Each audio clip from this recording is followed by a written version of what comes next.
All right. Good morning, everyone. Uh, so today I am out at a conference. I know I mentioned to some of you that I would be out. They're going to be out a couple more times this the rest of the month for a couple more conferences. So I apologize for that. I kind of forgot it was today. But instead of having the sub try to explain the mess of what we have to accomplish today, I just thought I'd make a video. So it's kind of informal, but hopefully you get the gist here. So first up on the agenda, hopefully you're seeing what I'm seeing. If not, pull up the slides on your Chromebooks and from Google Classroom. Let's go from there. So first thing, test corrections. Test corrections were due on Friday. Lots of people turned them in. I got a couple errors with people. I'm gonna pull some people into eyes this week just to kind of straighten some things out. But overall, pretty good. But I do have one without a name. So if you see that didn't get anything changed in the grade book, because most of them should be in there by this point, you might be the ones without the name. Second thing you'll do after I'm done yapping here, I will have you take the Chapter 6 quiz.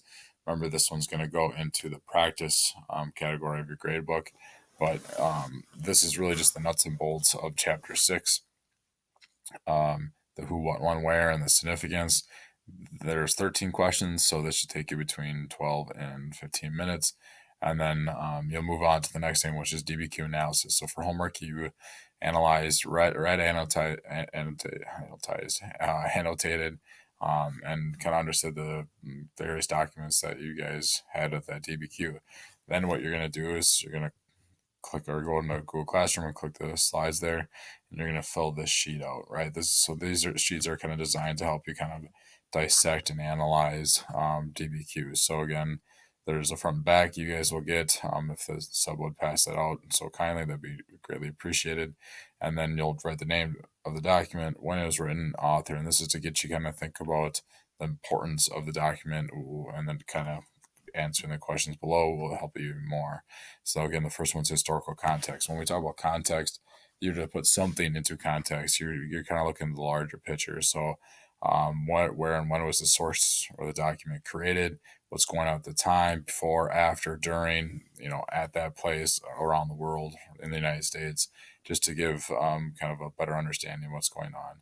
Intent and audience, why was this thing made? Who is it made for? Is it a political cartoon? Is it a daily journal? Is it, et cetera, et cetera? Again, there's a lot of questions here just to help you, but you don't necessarily have to answer them all. The next one's purpose, right? What was the purpose of this? If it was a speech, well, is it to persuade someone? Is it to inform someone, et cetera, et cetera? Point of view, what's the main idea, right? What's the author's main point of it? And then also consider what looks down there. Looks like race, gender, class, region, occupation, etc. And then organization. How does this document specifically help you, make an argument or create an essay, like the DBQ question, what you're doing, which is about how does the French Indian War alter the political, social, and economic relationship between the colonists and their mother country of Britain. Okay, so then after that, what you got going on is once you've done the quiz, once you've done the DBQ analysis, then you're going to the new topic in Chapter 7, which is the deep roots of the revolution. So when we talk about American values and ideals, we have a lot of them, kind of instilled in us even before we break away from Great Britain. And ironically, we get them from the British. But one is republicanism. Notice that's a small r. And the other was radical Whig thought. So this is the radical Whig thought, just to kind of sum that up, is just the basic premise of why we question things, question authority, and make sure we always have check on that authority. You have two ways to learn this: one, the textbook, 117 to 118, or my PowerPoint. The only problem with my PowerPoint is there's paintings that usually I explain in a lecture that I do with this. So you might just have to wait for that until I come back on Tuesday. Your homework is mercantilism, at least specifically in the colonies leading up to the revolution. There, it's pages 118 to 119. I don't have a reading guide, but what I will post in Google Classroom is this, if it shows up, which is like kind of like some points. There's a couple of bullet points, and as you're reading, you'll notice the key phrases.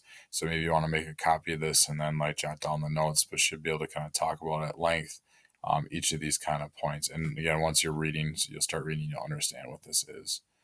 Okay, so if you guys have any questions the rest of the day, should have my Chromebook and I'll be able to kind of answer emails periodically. If not, just make sure you're using your time wisely. And then I'll see you tomorrow. I'm also out Wednesday as well, so I'll do something similar for Wednesday morning. All right, well, hopefully you guys have a good rest of the day and see you guys tomorrow.